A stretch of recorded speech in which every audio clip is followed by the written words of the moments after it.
2/7/2026 ಪ್ರಾರ್ಥ ಮುರಳಿ ಬಾಪ್ದಾದ ಮಧುಬನ. ಮಧುರ ಮಕ್ಕಳೇ, ನೀವು ವಿಕಾರಗಳನ್ನು ದಾನ ಕೊಟ್ಟರೆ ರಾಹುವಿನ ಗ್ರಹಣ ಬಿಡುವುದು. ದಾನ ಕೊಟ್ಟರೆ ಗ್ರಹಣ ಬಿಡುವುದು. ಪ್ರಶ್ನೆ: ವೃಕ್ಷಪತಿ ತಂದೆಯು ತನ್ನ ಭಾರತವಾಸಿ ಮಕ್ಕಳ ಮೇಲೆ ಬೃಹಸ್ಪತಿ ದಿಶೆಯನ್ನು ಕೂರಿಸಲು ಯಾವ ಸ್ಮೃತಿ ತರಿಸುತ್ತಾರೆ? ಉತ್ತರ: ಏ ಭಾರತವಾಸಿ ಮಕ್ಕಳೇ, ನಿಮ್ಮದು ಆದಿ ಸನಾತನ ದೇವಿ ದೇವತಾ ಧರ್ಮವು ಅತಿ ಶ್ರೇಷ್ಠವಾಗಿತ್ತು. ನೀವು ಸರ್ವಗುಣ ಸಂಪನ್ನ 16 ಕಲಾ ಸಂಪೂರ್ಣರಾಗಿದ್ದೀರಿ. ಸಾಗರನಾದ ನನ್ನ ಮಕ್ಕಳಾದ ನೀವು ಕಾಮಚಿತೆಯ ಮೇಲೆ ಕುಳಿತು ಕಪ್ಪಾಗಿ ಬಿಟ್ಟಿದ್ದೀರಿ. ಗ್ರಹಣ ಹಿಡಿದಿದೆ. ಈಗ ನಿಮ್ಮನ್ನು ಮತ್ತೆ ಸುಂದರರನ್ನಾಗಿ ಮಾಡಲು ಬಂದಿದ್ದೇನೆ. ಗೀತೆ. ಓಂ ನಮಃ ಶಿವಾಯ. ಓಂ ಶಾಂತಿ. ಯಾರ ಮಹಿಮೆಯನ್ನು ಕೇಳಿದ್ದೀರಿ? ಬೇಹದ್ದಿನ ತಂದೆಯ ಮಹಿಮೆ. ಶ್ರೇಷ್ಠಾತಿ ಶ್ರೇಷ್ಠ ತಂದೆ ಪರಮಪಿತ ಪರಮಾತ್ಮನೇ ಆಗಿದ್ದಾರೆ. ಲೌಕಿಕ ತಂದೆಗಂತೂ ಈ ರೀತಿ ಯಾರೂ ಹೇಳುವುದಿಲ್ಲ. ಎಲ್ಲ ಆತ್ಮಗಳ ಪಾರಲೌಕಿಕ ತಂದೆಯು ಶ್ರೇಷ್ಠಾತಿ ಶ್ರೇಷ್ಠನಾಗಿದ್ದಾರೆ ಎಂದು ಮಕ್ಕಳು ತಿಳಿದಿದ್ದೀರಿ. ಅವರ ಹೆಸರು ಶಿವ ಎಂದಾಗಿದೆ. ಹೆಸರಿಲ್ಲದೆ ಯಾವ ವಸ್ತುವು ಇರಲು ಸಾಧ್ಯವಿಲ್ಲ.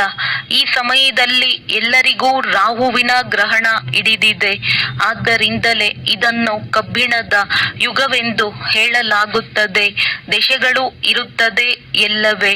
ಬೃಹಸ್ಪತಿ ದೆಶೆ, ಶುಕ್ರ ದೆಶೆ. ಈಗ ನಿಮ್ಮ ಮೇಲೆ ಬೃಹಸ್ಪತಿ ದೆಶೆ ಇದೆ. ನೀವು ಶ್ರೇಷ್ಠಾತಿ ಶ್ರೇಷ್ಠ ಭಗವಂತನ ಮಹಿಮೆಯನ್ನು ಕೇಳಿದ್ದೀರಿ. ವಾಸ್ತವದಲ್ಲಿ ಅವರ ಹೆಸರು ಶಿವ ಎಂದಾಗಿದೆ. ಉಳಿದಂತೆ ಅನೇಕ ಪ್ರಕಾರವಾಗಿ ಹೆಸರುಗಳನ್ನು ಇಟ್ಟಿದ್ದಾರೆ. ವಾಸ್ತವದಲ್ಲಿ ಶಿವಬಾಬಾ ಎಂಬುದು ಹೆಸರಿದೆ. ನಾನು ಬೀಜರೂಪ ಚೈತನ್ಯನಾಗಿದ್ದೇನೆ. ಸಚ್ಚಿತ್ ಎಂದು ಹೇಳುತ್ತಾರೆ. ನಂತರ ಸುಖದ ಸಾಗರ, ಆನಂದ ಸಾಗರ, ಶಾಂತಿಯ ಸಾಗರನೆಂದು ಹೇಳುತ್ತಾರೆ. ಅವರೊಬ್ಬರದ್ದೇ ಎಲ್ಲ ಮಹಿಮೆಗಳಿವೆ. ಭಾರತವಾಸಿಗಳು ಮಹಿಮೆ ಮಾಡುತ್ತಾರೆ, ಆದರೆ ಸ್ವಲ್ಪವೂ ತಿಳಿದಿಲ್ಲ. ಕಲ್ಲು ಬುದ್ಧಿಯವರಾಗಿದ್ದಾರೆ. ಕಲ್ಲು ಬುದ್ಧಿಯವರನ್ನಾಗಿ ರಾವಣನು ಮಾಡಿದ್ದನು. ಸತ್ಯಯುಗದಲ್ಲಿ ಭಾರತವಾಸಿಗಳು ಪಾರಸ ಬುದ್ಧಿಯವರಾಗಿದ್ದರು.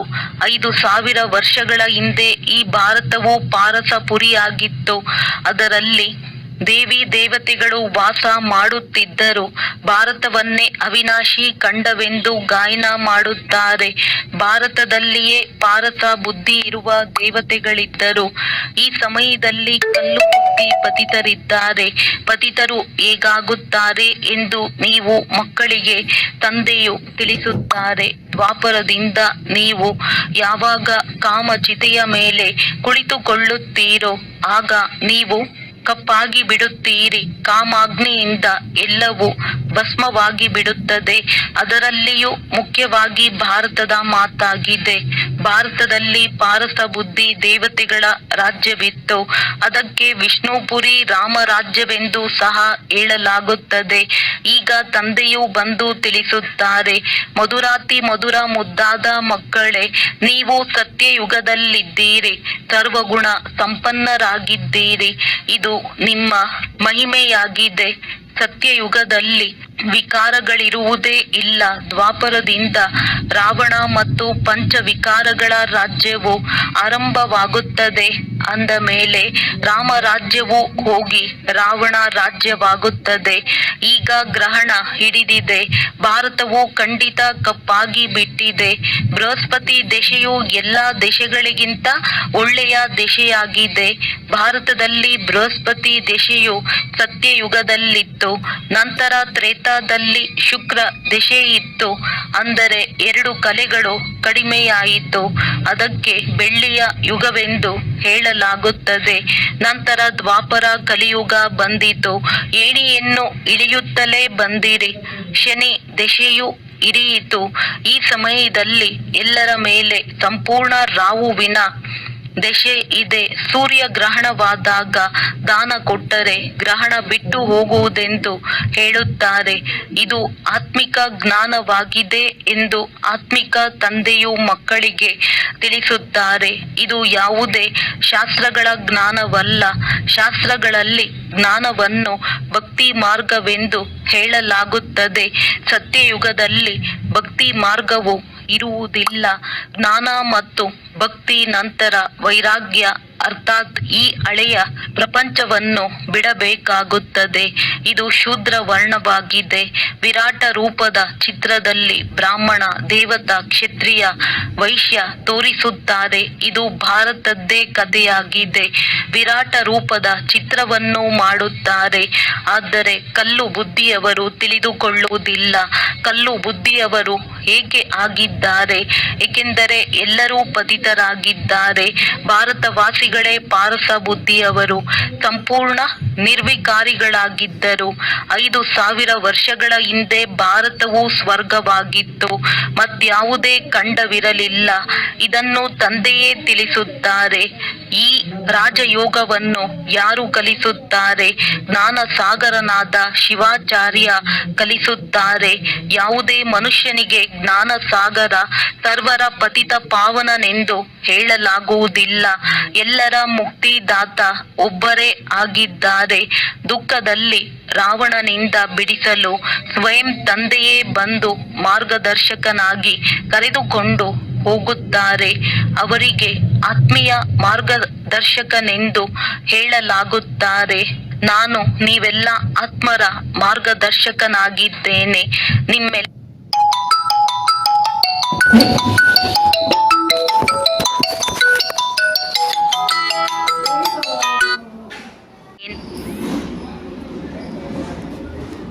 ಮಾರ್ಗದರ್ಶಕನು ಯಾರೂ ಇರಲು ಸಾಧ್ಯವಿಲ್ಲ.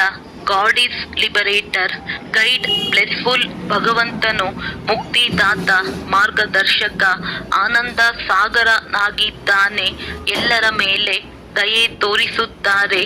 ಏಕೆಂದರೆ ಸಾಗರನ ಮಕ್ಕಳೆಲ್ಲರೂ ಕಾಮಚಿತೆಯ ಮೇಲೆ ಕುಳಿತು ಸುಟ್ಟು ಹೋಗಿದ್ದಾರೆ. ಅದರಲ್ಲಿಯೂ ಮುಖ್ಯವಾಗಿ ಭಾರತದ್ದೇ ಮಾತಾಗಿದೆ. ನೀವು 16 ಕಲಾ ಸಂಪೂರ್ಣರಾಗಿದ್ದೀರಿ, ಸಂಪೂರ್ಣ ನಿರ್ವಿಕಾರಿಗಳಾಗಿದ್ದೀರಿ ಎಂದು ತಂದೆಯು ತಿಳಿಸುತ್ತಾರೆ. ಈಗ ಕಾಮಚಿತೆಯ ಮೇಲೆ ಕುಳಿತು ಏನಾಗಿ ಬಿಟ್ಟಿದ್ದೀರಿ? ಈಗ ತಂದೆಯು ಪುನಃ ಬಂದಿದ್ದಾರೆ. ವೃಕ್ಷಪತಿ ತಂದೆಯು ಬಂದು ಮನುಷ್ಯರೆಲ್ಲರ ಮೇಲೆ ಬೃಹಸ್ಪತಿ ದಿಶೆಯನ್ನು ಕೂರಿಸುತ್ತಾರೆ. ಮುಖ್ಯವಾಗಿ ಭಾರತ ಮತ್ತು ಇಡೀ ಪ್ರಪಂಚದ ಮೇಲೆ ಈ ಸಮಯದಲ್ಲಿ ರಾಹುವಿನ ಗ್ರಹಣ ಹಿಡಿದಿದೆ. ತಂದೆಯು ತಿಳಿಸುತ್ತಾರೆ, ನಾನೇ ಬಂದು ಮುಖ್ಯವಾಗಿ ಭಾರತ ಮತ್ತು ಇಡೀ ಪ್ರಪಂಚಕ್ಕೆ ಗತಿ ಸದ್ಗತಿಯನ್ನು ಕೊಡುತ್ತೇನೆ. ಇಲ್ಲಿ ನೀವು ಪಾರಸ ಬುದ್ಧಿಯವರಾಗಲು ಬಂದಿದ್ದೀರಿ. ಅತಿ ಪ್ರಿಯ ತಂದೆಯು ಎಲ್ಲ ಪ್ರಿಯತಮೆಯರ ಒಬ್ಬರೇ ಪ್ರಿಯತಮನಾಗಿದ್ದಾರೆ. ಎಲ್ಲ ದೇಶಗಳಲ್ಲಿಯೂ ಅವಶ್ಯವಾಗಿ ಶಿವಲಿಂಗವನ್ನು ಇಡುತ್ತಾರೆ. ಏಕೆಂದರೆ ಎಲ್ಲರ ತಂದೆಯಾಗಿದ್ದಾರಲ್ಲವೇ. ಶಿವನ ಮಂದಿರಗಳು ಭಾರತದಲ್ಲಿ ಬಹಳಷ್ಟಿವೆ. ಶಿವನಿರುವ ಸ್ಥಾನವೆಂದು ಹೇಳುತ್ತಾರೆ. ಸತ್ಯಯುಗದಲ್ಲಿ ದೇವಿ ದೇವತಾ ಧರ್ಮದ ಮನುಷ್ಯರಿದ್ದಾರೆ. ಆದರೆ ಆ ಧರ್ಮವು ಯಾವಾಗಿತ್ತೋ, ಅವರ ರಾಜ್ಯವು ಯಾವಾಗಿತ್ತೋ ಇದು ಯಾರಿಗೂ ತಿಳಿದಿಲ್ಲ. ಸತ್ಯಯುಗದ ಆಯಸ್ಸನ್ನು ಬಹಳ ಉದ್ದವಾಗಿ ಬರೆದು ಬಿಟ್ಟಿದ್ದ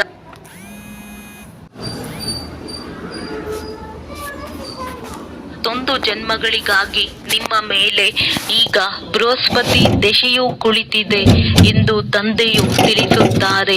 ಎಲ್ಲರೂ ಯಾರನ್ನು ಕರೆಯುತ್ತಾರೆಯೋ ಅವರು ವೃಕ್ಷಪತಿ, ಜ್ಞಾನ ಸಾಗರ, ಪತಿತ ಪಾವನನಾಗಿದ್ದಾರೆ.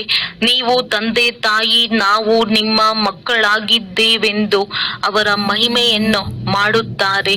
ಅವಶ್ಯವಾಗಿ ಸತ್ಯಯುಗ ತ್ರೇತಾದಲ್ಲಿ ಅಪಾರ ಸುಖವಿತ್ತು. ತಂದೆಯು ಹೆವೆನ್ಲಿ ಗಾಡ್ ಫಾದರ್ ಆಗಿದ್ದಾರೆ. ಸ್ವರ್ಗದ ರಚಯಿತನೂ ಆಗಿದ್ದಾರೆಂದ ಮೇಲೆ ಸ್ವರ್ಗವು ಇರಬೇಕಲ್ಲವೇ?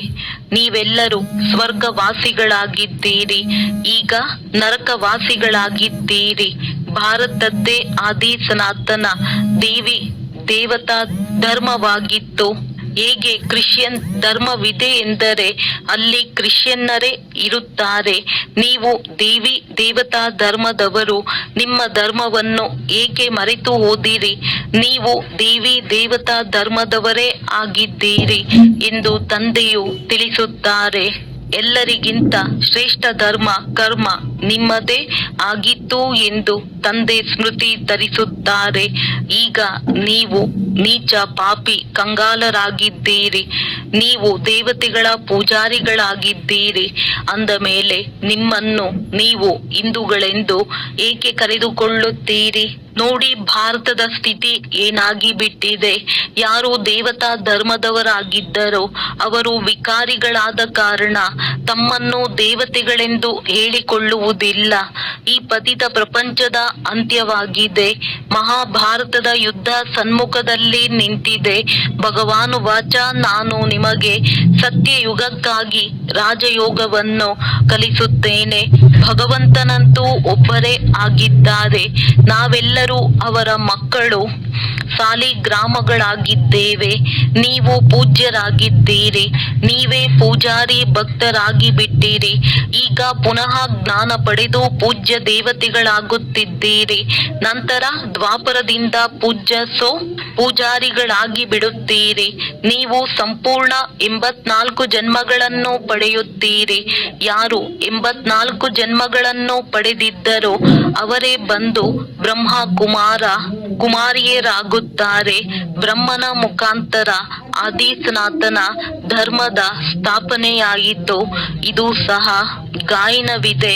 ಪ್ರಜಾಪಿತನಿದ್ದಾರೆ ಎಂದರೆ ಅವರ ಮಕ್ಕಳು ಇರಬೇಕಲ್ಲವೇ?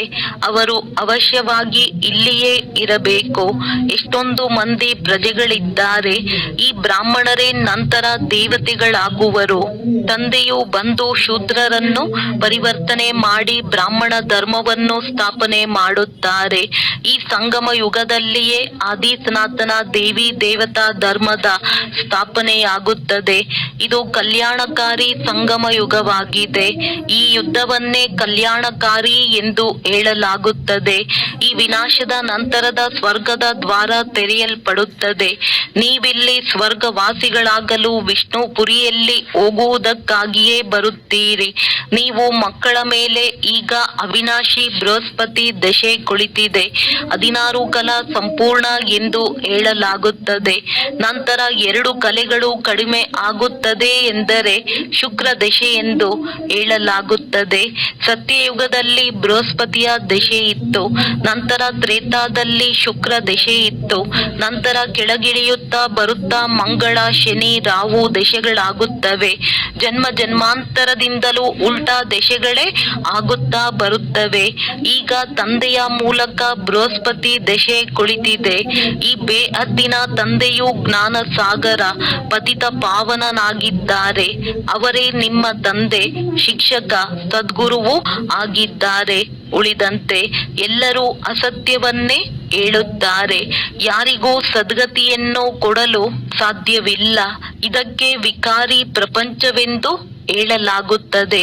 ಅದು ನಿರ್ವಿಕಾರಿ ಪ್ರಪಂಚವೆಂದು ಹೇಳಲಾಗುತ್ತದೆ. ಈ ವಿಕಾರಿ ಪ್ರಪಂಚದಲ್ಲಿ ಎಲ್ಲರೂ ದುಃಖಿಗಳಾಗಿದ್ದಾರೆ. ಯುದ್ಧ, ಹೊಡೆದಾಟಗಳು ಏನೆಲ್ಲ ನಡೆಯುತ್ತಿವೆ. ಇದಕ್ಕೆ ರಕ್ತದ ಕೋಡಿ ಹರಿಯುತ್ತದೆ. ತಪ್ಪು ಮಾಡದೆ ಇದ್ದವರನ್ನು ಏನೆಲ್ಲ ಮಾಡುತ್ತಾರೆ. ಒಂದೇ ಒಂದು ಬಾಂಬು ಬಿದ್ದರೆ ಸಾಕು, ಕ್ಷಣ ಮಾತ್ರದಲ್ಲಿಯೇ ಎಲ್ಲವೂ ಸಮಾಪ್ತಿ ಆಗಿ ಬಿಡುವುದು. ಇದೇ ಆ ಸಂಗಮ ಯುಗದ ಸಮಯವಾಗಿದೆ. ನೀವು ದೇವತೆಗಳಿಗೆ ನಂತರ ಹೊಸ ಪ್ರಪಂಚ ಬೇಕಲ್ಲವೇ? ಮಧುರಾತಿ ಮಧುರ ಮಕ್ಕಳೇ ಮನ್ಮನಾಭವ. ಯಾವ ತಂದೆ ಹೇಳಿದರು? ಶಿವ ತಂದೆಯೂ ಹೇಳಿದರು. ಅವರಂತೂ ನಿರಾಕಾರನಾಗಿದ್ದಾರೆ. ನೀವು ನಿರಾಕಾರರಾಗಿದ್ದೀರಲ್ಲವೇ? ಆದರೆ ನೀವು ಪುನರ್ಜನ್ಮದಲ್ಲಿ ಬರುತ್ತೀರಿ. ನಾನು ಬರುವುದಿಲ್ಲ. ಈ ಸಮಯದಲ್ಲಿ ಎಲ್ಲರೂ ಪತಿತರಾಗಿದ್ದಾರೆ. ಯಾರೂ ಪಾವನರಿಲ್ಲ. ಪತಿತರಾಗಲೇಬೇಕು. ಸತೋ ರಜೋ ತಮೋದಲ್ಲಿ ಬರಲೇಬೇಕಾಗಿದೆ. ಈ ಸಮಯದಲ್ಲಿ ಇಡೀ ವೃಕ್ಷವು ಜರ್ಜರೀಭೂತ ಸ್ಥಿತಿಯನ್ನು ಹಿಡಿದಿದೆ. ಪ್ರಪಂಚವು ಅವಶ್ಯವಾಗಿ ಹಳೆಯದಾಗಿ ಬಿಟ್ಟಿದೆ.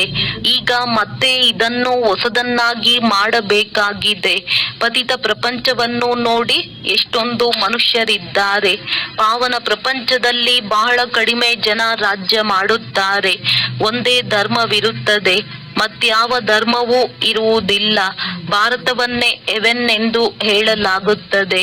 ಘಟ್ಟದಲ್ಲಿ ಸೂರ್ಯ, ಘಟ್ಟದಲ್ಲಿ ಚಂದ್ರ ಎಂದು ಗಾಯನವಿದೆ. ಸತ್ಯಯುಗದಲ್ಲಿ 9 ಲಕ್ಷ ಜನಸಂಖ್ಯೆ ಇರುತ್ತದೆ, ನಂತರ ವೃದ್ಧಿಯಾಗುತ್ತದೆ.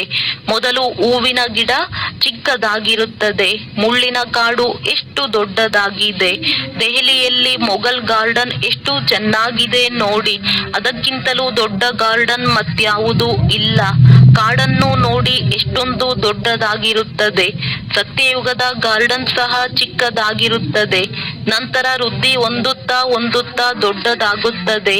ಈಗಂತೂ ಮುಳ್ಳಿನ ಕಾಡಾಗಿ ಬಿಟ್ಟಿದೆ. ರಾವಣನು ಬಂದು ಮುಳ್ಳಿನ ಕಾಡನ್ನಾಗಿ ಮಾಡುತ್ತಾನೆ. ಇದು ಮುಳ್ಳಿನ ಕಾಡಾಗಿದೆ. ಪರಸ್ಪರದಲ್ಲಿ ಹೊಡೆದಾಡುತ್ತಾರೆ. ಅಂದ ಮೇಲೆ ಒಬ್ಬರನ್ನೊಬ್ಬರು ಕೊಲೆ ಮಾಡುತ್ತಾರೆ. ಎಷ್ಟೊಂದು ಕೋಪವಿದೆ.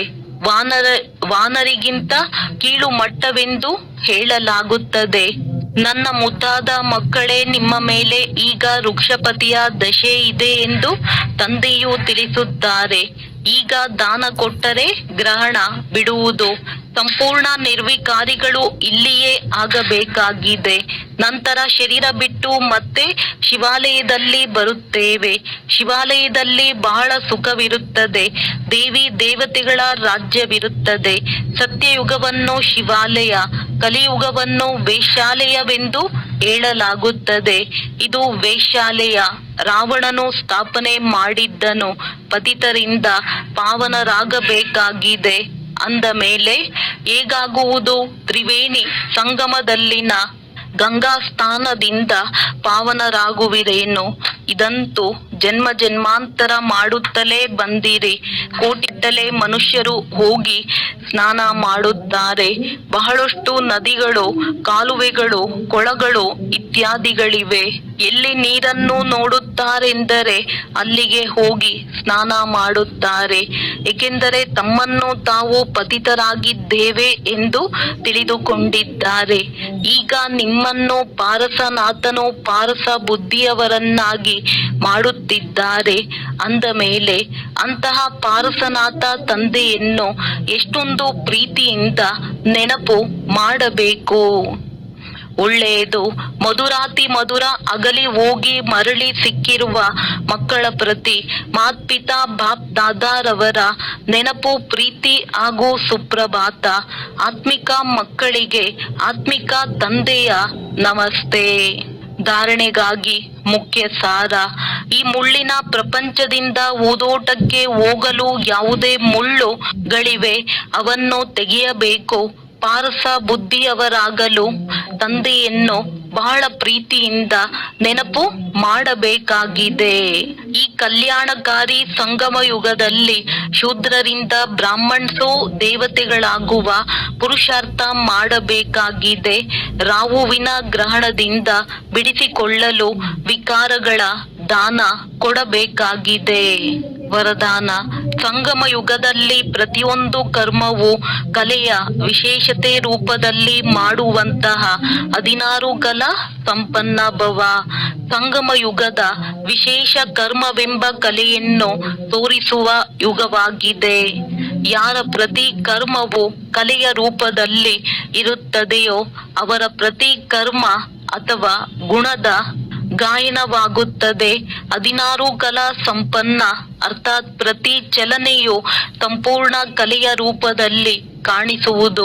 ಇದೇ ಸಂಪೂರ್ಣ ಸ್ಥಿತಿಯ ಸಂಕೇತವಾಗಿದೆ. ಹೇಗೆ ಸಾಕಾರನ ಮಾತು, ನಡೆ ಎಲ್ಲದರಲ್ಲಿಯೂ ವಿಶೇಷತೆಯನ್ನು ನೋಡಿದ್ದೀರಿ. ಅಂದ ಮೇಲೆ ಇದು ಕಲೆ ಆಯಿತು. ಏಳುವ, ಕುಳಿತುಕೊಳ್ಳುವ ಕಲೆ, ನೋಡುವ ಕಲೆ, ನಡೆಯುವ ಕಲೆ ಉಳ್ಳವರಾಗಿದ್ದರು. ಎಲ್ಲದರಲ್ಲಿಯೂ ವಿಭಿನ್ನತೆ ಹಾಗೂ ವಿಶೇಷತೆ ಇದ್ದಿತು. ಅಂದಾಗ ಇದೇ ರೀತಿ ಫಾದರ್ ಮಾಡುತ್ತಾ 16 ಕಲಾ ಸಂಪನ್ನರಾಗಿರಿ. ಸ್ಲೋಗನ್: ಯಾರು ತಕ್ಷಣದಲ್ಲಿ ಪರಿಶೀಲನೆ ಮಾಡಿ ನಿರ್ಣಯ ಮಾಡುವರೋ ಅವರೇ ಶಕ್ತಿಶಾಲಿಗಳು ಆಗಿದ್ದಾರೆ. ಅವ್ಯಕ್ತ ಸೂಚನೆ: ಜ್ವಾಲಾ ಸ್ವರೂಪ ಸ್ಥಿತಿಯಲ್ಲಿರುತ್ತಾ ಶಕ್ತಿಶಾಲಿ ನೆನಪಿನ ಅನುಭವ ಮಾಡಿ